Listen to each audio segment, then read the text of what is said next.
YSR Congress party ఒక free పథకాన్ని అమలు చేయబోతుందనేటువంటి వార్తలు వస్తున్నాయి. సో ఫ్రీ పథకం ఏంటి, వైఎస్ఆర్ కాంగ్రెస్ పార్టీ అమలు చేయడం ఏంటి? ప్రస్తుతం అధికారంలో ఉన్నది కూటమి కదా, అయితే టీడీపీనో జనసేనో బీజేపీనో అమలు చేస్తున్నారంటే ఓకే. ఆల్రెడీ అధికారం కోల్పోయి ఉన్నటువంటి వైఎస్ఆర్ కాంగ్రెస్ పార్టీ కొత్తగా పథకాన్ని అమలు చేయటం ఏంటి, అసలు దీని కథ ఏంటి అనేటువంటి డౌట్ మీకు రావచ్చు. ఇక్కడ విషయం ఏంటి అంటే, బయటకు వినిపిస్తున్నటువంటి వార్తలు ఇవి. ఇందులో ఎంతవరకు వాస్తవాలు ఉన్నాయనేది తెలియదు, కానీ ఓవరాల్గా ప్రతి పార్టీకి కూడా జిల్లాల వారీగా మేనేజర్లు అనేవాళ్ళు ఉంటారు. సో వీళ్ళ డ్యూటీ ఏంటి అంటే, వీళ్ళు పార్టీ అధిష్టానం చెప్పినటువంటి అంశాలను నాయకులతో సమన్వయపరచుకోవటం, అక్కడ పార్టీకి సంబంధించినటువంటి కార్యక్రమాలు జరిగేలా చూడటం, వాటికి సంబంధించినటువంటి ఏర్పాట్లు, ఆ కార్యక్రమాలకు సంబంధించినటువంటి అంశాలు. సో ఇది వీళ్ళ పని. అలాగే నాయకుల దగ్గర నుంచి సమాచారం అధిష్టానానికి చేరవేయటం. సో ఓవరాల్గా సమన్వయపరుచుకునేటువంటి కార్యక్రమం వీళ్ళు చేస్తూ ఉంటారు. సో ఈ విషయం చాలామందికి తెలియదు కూడా. అయితే వీళ్ళకి జీతాలు కూడా ఉంటాయి.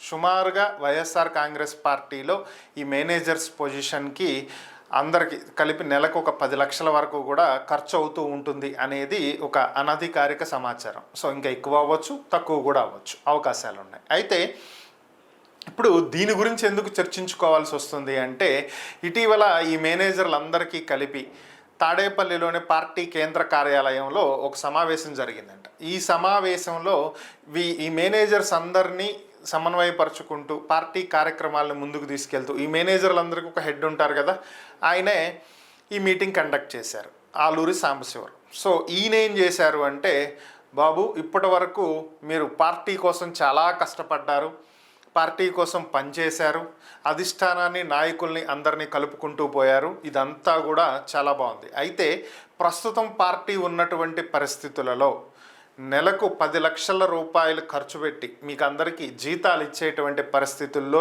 లేదు. కాబట్టి మీరందరూ జగన్మోహన్ రెడ్డి మీద అభిమానం ఉంటే, వైఎస్ఆర్ కాంగ్రెస్ పార్టీ మీద మీకు అభిమానం ఉంటే ఫ్రీగా పని చెయ్యండి. లేదు మేము ఫ్రీగా పని చేయలేము, మా వల్ల కాదు అనుకుంటే ఎవరి దారి వాళ్ళు చూసుకోండి. అంతే తప్ప ఇప్పుడు పార్టీ మీకు ఏ విధమైనటువంటి సహాయ సహకారాలు ఫైనాన్షియల్గా ఆర్థిక పరంగా ఏమీ చెయ్యలేదు అని చెప్పి తేల్చి చెప్పారంట. ఇప్పుడు ఇదే చాలా విమర్శలకు కూడా తావిస్తుంది అని చెప్పి వార్తలు వస్తున్నాయి.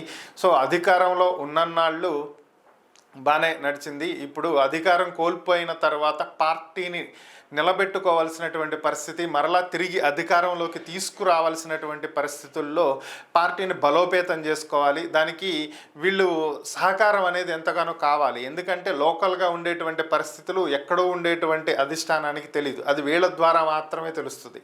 సో వీళ్ళు సమన్వయపరుచుకుని నాయకులతో సమన్వయపరుచుకుంటూ వెళ్తేనే పనులు అవుతాయి, లేదంటే పనులు అవడం కష్టం. సో ఇన్ఛార్జులు, జిల్లాల ఇన్ఛార్జీలు ఉన్న, నియోజకవర్గ ఇన్ఛార్జీలు ఉన్నప్పటికీ కూడా ఎవరి పాత్ర వాళ్ళదే, కార్యకర్తల పాత్ర కార్యకర్తలదే, ద్వితీయ తృతీయ శ్రేణి నాయకుల పాత్ర వాళ్ళదే, అలాగే ఎంపీటీసీలు జెడ్పీటీసీలు ఇక ఎమ్మెల్యేలు ఎంపీలు ఎవరి పాత్ర వాళ్ళదే. సో అయితే మరి ఇలాంటి నేపథ్యంలో మా వల్ల కాదు, మేము డబ్బులు ఇవ్వలేము, మీరు చేస్తే చేయండి లేకపోతే మానేయండి అనేటువంటి పరిస్థితి ప్రస్తుతం వైఎస్ఆర్ కాంగ్రెస్ పార్టీలో ఉంది అనేటువంటి వార్తలు బలంగా వినిపిస్తున్నాయి. మరి దీనికి సంబంధించి పార్టీకి చెందినటువంటి నేతలే తీవ్రంగా విమర్శిస్తున్నట్లుగా కూడా తెలుస్తుంది. ఇలా పార్టీ నిర్మాణం చేసుకోవాల్సినటువంటి పరిస్థితుల్లో పార్టీ ఈ విధంగా వ్యవహరించడం ఏంటి, అసలు ఏం చేద్దాం అనుకుంటున్నారు, పార్టీని అసలు ముందుకు తీసుకెళ్లే ఉద్దేశం ఉందా లేదా?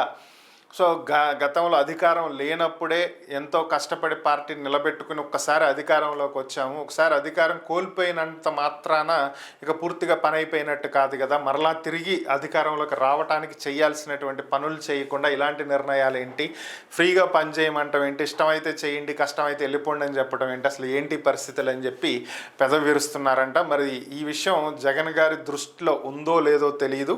ఒకసారి దీని గురించి అంతర్గతంగా చర్చించుకుని సరైనటువంటి నిర్ణయాలు తీసుకుంటే పార్టీ పునర్నిర్మాణంలో వీరి పాత్ర కూడా ఎంతో కొంత ఉంటుంది, కాబట్టి కొంత బాగుండేటువంటి అవకాశం ఉంటుంది. లేదంటే ఇక పరిస్థితులు కాలగమనంలో ఎలా వెళ్ళాల్సి ఉంటే అలా వెళ్తాయి.